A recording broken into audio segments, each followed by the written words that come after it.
Ya han pasado unas semanas desde que mi amigo Paulino, conocida mi afición por las antiguas cámaras de película, me dejó una bolsa con dos cámaras que de dicha categoría tienen su propiedad. Acabo de recoger una bolsa con dos cámaras que mi amigo Paulino me ha prestado para limpiarlas y proceder a su uso y contar lo que cada una da de sí. Una de ellas es una Ronnie Reflex modelo Synchro de fabricación americana, Rochester, New York. Es exactamente igual, pero de procedencia distinta, en este caso de fabricación americana, que la hermana, fabricada en Inglaterra, de la que ya hice el vídeo de mi viaje de estudio, fotografiado con ella, y con la que mi padre tomó mis primeras fotos infantiles, o de las primeras fotos de mi infancia. Bien, un poquito sucia, o arengada, diría yo. En fin, necesita limpieza y puesta a punto. El obturador funciona y veremos a ver lo que podemos conseguir de su recuperación, sobre todo de estética y de limpieza de óptica, y fotografiar con ella. Pocos minutos después de su recogida, voy a abordar la limpieza, en principio, de la Ronnie. Vemos que está pues un poquito abandonada, sobre todo. Intentaremos ver que podemos limpiar sin estropear más de lo que está. Aquí le falta el arrastre de la película, falta la rueda de arrastre, que ya supliremos de algún modo, y no parece que tenga película cargada, no aparece el número, y efectivamente podemos retirar el chasis donde ya cargada la película y a proceder simplemente a su limpieza lo más a fondo posible, como digo, sin llegar a estropear nada más, y ya seguiremos viendo cosas. Efectivamente falta el elemento de su arrastre, el que encajaría con el eje del negativo, y ahora veremos cómo lo suplimos. Desde entonces, y según he dispuesto de tiempo para ello, la he ido limpiando, revisando, y en la medida de lo necesario, y por supuesto en los límites de lo que para mí ha sido posible, maquillando sus arrugas estéticas y apañando sus limitaciones funcionales, cuando para su puesta en uso ello ha sido preciso, hasta recuperar su funcionalidad para permitirme poder tomar con ella las fotografías que, como muestra de su recuperación y capacidades, muestro en los vídeos correspondientes que les presento. Nótese que digo maquillar y apañar, y no digo restaurar, pues creo que restaurar es algo más serio, que significaría recuperar con permanencia en el tiempo sus deficiencias hasta aproximarla a su estado original. Y no han sido esas ni mis intenciones, ni muy posiblemente lo que mis capacidades de mero aficionado a estas labores de puesta en uso de las cámaras antiguas hubieran hecho posible. Pasando pues a la acción y comenzando por la más sencilla de esas dos cámaras, concretamente esta Kodak Ronnie Reflex, llegó en estado de bastante suciedad y algo de desvencijada, con la especial gravedad de haber desaparecido el sistema de arrastre de la película. Ya limpia y recuperada la morfología del visor hasta posibilitar su apertura, descubrí fracturas en su interior con pérdidas de material que impedían la acción de los resortes que debían mantenerlo abierto para la toma de fotografías, e inicié la búsqueda entre las chatarras que de pequeños objetos guardo para posibles reparaciones y apaños, seleccionando de entre dichos objetos una rueda de plástico dentada que a saber qué origen tenía, y un trozo de lo que en su día había sido el inyector del chip de uno de mis ya desaparecidos y recordados perros, que parcialmente ya había sido antes utilizado para otro apaño. Ya se ha procedido a la limpieza, los objetivos, a restaurar la forma, quitar la deformidad que tenía para que el visor se pueda abrir. El problema es que hay una serie de fracturas interiores, se aprecia que falta un trozo por aquí. Eso, aparte de fracturado, es que está desaparecido el trozo, que hace que no se mantenga el abierto por sí solo. Trataré de mejorarlo, pero sobre todo el problema está en el arrastre, que falta el tema del arrastre. De una cámara similar a la que yo tengo, vemos que el arrastre es una rueda que aquí tiene que enganchar el eje de 127, tiene en este caso un alambrito, que es donde encajaría la ranura del 127. La manera de restaurar esto, en principio se me ha ocurrido, es por una parte con una rueda, que es la que haría el arrastre, y luego encajaría aquí, bastante ajustado, y luego con lo que es los restos de un inyector de los chips de los perros, sería lo que restituiría el arrastre, encajando esto aquí y dejando esto unido por aquí. Esa es la idea, que ahora habrá que ver cómo se materializa. Con dicho elemento y siguiendo el diseño del sistema de arrastre de una de mis cámaras de similar modelo, aunque de la fabricada en Inglaterra, mediante su manipulación y procesado y unión, por supuesto, he podido recuperar el arrastre desaparecido. También, y por la simple adición interior en los laterales del visor de unos trozos de material de relleno, he recuperado que se mantenga abierto el visor para la toma de fotografía. Como quiera que la descripción de este sencillo modelo de cámara y su funcionamiento ya la hice al final del vídeo que anteriormente publiqué de la cámara de mi padre, que utilicé para mi viaje de estudios de bachillerato en 1966, paso ahora directamente, en primer lugar, a mostrar las fotografías que he podido tomar con la Kodak Running Reflex de mi amigo, una vez conseguida la recuperación de su funcionalidad, dejando para el final de este vídeo la comparativa de diferencia en los detalles de su acabado entre esta cámara fabricada en los Estados Unidos y las que anteriormente ya disponía y mostré que, como digo, fueron fabricadas en Inglaterra. Todas las fotografías tomadas y mostradas están impresionadas sobre el rollo del formato 127, para el que fueron fabricados estos modelos, recargando el soporte de película ya usada con nueva película recortada al ancho adecuado al 127 a partir de la película Avifot 200p de 70 mm, como también ya he explicado en otros de mis anteriores vídeos. Y todas las fotografías se muestran positivadas a partir de sus negativos reproducidos, incluyendo sus bordes, mientras no se indique lo contrario.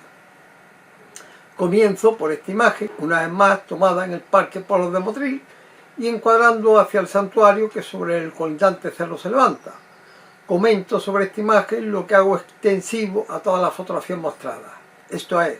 su aceptable definición en las zonas centrales de las imágenes y la pérdida de dicha definición una vez que nos vamos aproximando a los bordes del negativo, a los bordes del encuadre. Le sigue el encuadre del grupo escultórico, que ya les será conocido si han visto antes otros de mis vídeos, con la alegoría denominada como el encuentro de los pueblos. Y una imagen, algo al contraluz del nublado cielo de ese día del encuadre, algo también ya repetido, de la chimenea y algunos edificios del paseo industrial y azucarero de Motril. Y el consabido encuadre, el paseo de las Esplanadas, desde la pasarela que comunica la zona de estos edificios con dicho paseo. Tampoco es novedoso el encuadre del final de la Rambla Álamos de Motril en su encuentro con la prolongación de la ronda perimetral que rodea el lateral sur de la ciudad, que aquí y ya en otro día con cielos casi despejados luce con mayor luminosidad. Al encontrar un grupo de campanillas creciendo al pie de una abandonada palmera, me pareció una escena que, vista como es lógico en el color de la naturaleza, pensé podía prestarse a su interpretación en tonos de grises, y a decir verdad, sea por la mera abstracción del color, sea porque creo favorece su encuadre, el cuadrado propio de esta cámara, a mí personalmente me resulta más atractiva, me dice más, la toma en blanco y negro que la mera reproducción de sus tonos de color. Recorriendo ya la avenida que prolonga la actual ronda al sur de Motril, encuentro este otro grupo de campanillas al borde de la barandilla que flanquea su lateral, que de nuevo interpreto en escala de grises y encuadre cuadrado. La perspectiva de la barandilla permite diferenciar las zonas de distancia en las que el menisco simple que constituye el objetivo de esta cámara reproduce mejor los detalles de la escena. El siguiente encuadre que encontré en el lateral de la prolongación de ronda sur de Motril fueron estos tubos de evacuación apilados en su borde, que también me resultaron interesantes para su interpretación monócroma. Pero olvidé al tomar esta fotografía, o la que le precediera, una regla que, salvo intencionalidad expresa de conseguir dobles exposiciones, siempre hay que tener presente en muchas de las cámaras de esta época, como es el inmediato arrastre de la película hasta la siguiente toma inmediatamente después de cada disparo. Olvido por mi parte que me llevó a esta doble exposición no intencionada. Las dobles exposiciones sobre el mismo fotograma,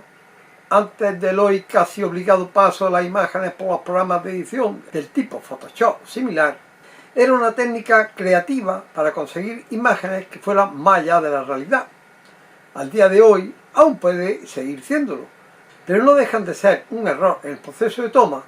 si la voluntariedad de hacerla no está presente al obtenerla. Al entrar al Parque Pueblos por su acceso sur, encontramos lo que supongo pretende ser un volumen escultórico levantado como soporte del nombre de dicho parque. Y digo supongo porque si en tonos de color con dificultad se lee dicho letrero, es aún más difícil de reconocer en la interpretación de esta escena en tonos de grises. Ya dentro del parque, entrando esta vez por su lado sur, repito una vez más un encuadre del santuario que sobre el adyacente cerro se levanta, que habiéndose dado unas buenas condiciones de iluminación y supongo que estabilidad de mi pulso al ejecutarlo, consigo una imagen cuya definición casi me sorprende de tan sencilla cámara y que me anima al encuadre parcial de su zona central en la que dicha definición se pone aún más de manifiesto. De vuelta al domicilio, acabo los dos fotogramas que aún quedan del rollo con dos repetidas tomas del exterior del mismo.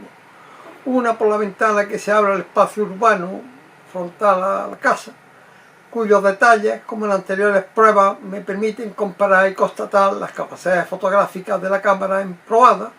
y la última con la misma finalidad comparativa con el encuadre de los patios traseros. En definitiva, para mí, al menos, con el uso de esta cámara queda demostrado que incluso una elemental y casi desechada cámara de película de los años 40 y 50 del pasado siglo XX, a poco que mantenga sus funciones esenciales y se le dedique un mínimo de tiempo y cariño en su recuperación estética y funcional, aún es capaz de proporcionarnos la satisfacción de su uso y conseguir con ella imágenes fotográficas con perfecta validez pasados ya 3/4 de siglo desde su fabricación. Queda por último satisfacer la curiosidad de las diferencias entre las iniciales cámaras fabricadas en Estados Unidos, como esta que mi amigo me ha prestado, y las que, como las que yo tengo, fueron fabricadas en Inglaterra. Vuelvo a poner en pantalla el contenido de la información que sobre esta cámara nos da la siempre interesante página de visitar dedicada a las cámaras Rollei, ya incluida en mi anterior vídeo sobre mi viaje de estudios de 1966 con la Rollei de mi padre. Y hago notar que aunque en esta página solo se mencionan sus fabricaciones en los Estados Unidos e Inglaterra, en un vídeo publicado en el canal de Before Digital se hace precisamente comparativa entre cámaras de este modelo fabricada en Canadá y la fabricada en Inglaterra. A mi parecer, y por lo que de las mismas llega a verse en dicho vídeo, la canadiense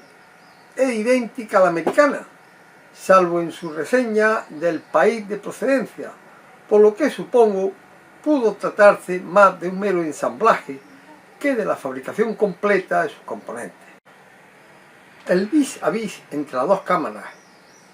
la que yo tengo de fabricación inglesa, idéntica a la que en su día utilicé para mi viaje de estudio y que era de mi padre, y la americana que me ha dejado mi amigo, al margen de su estado de conservación y la desaparición en la americana de mi amigo de los soportes para el cordón de cuelgue o transporte, pone a la vista la diferencia de los rótulos impresos en el panel de su frente, indicando la denominación del modelo y su procedencia. En la americana se explicita la capacidad de sincronización del flash, obvio por sus contactos en la de fabricación inglesa, pero no explícito en sus rótulos. Y como detalle,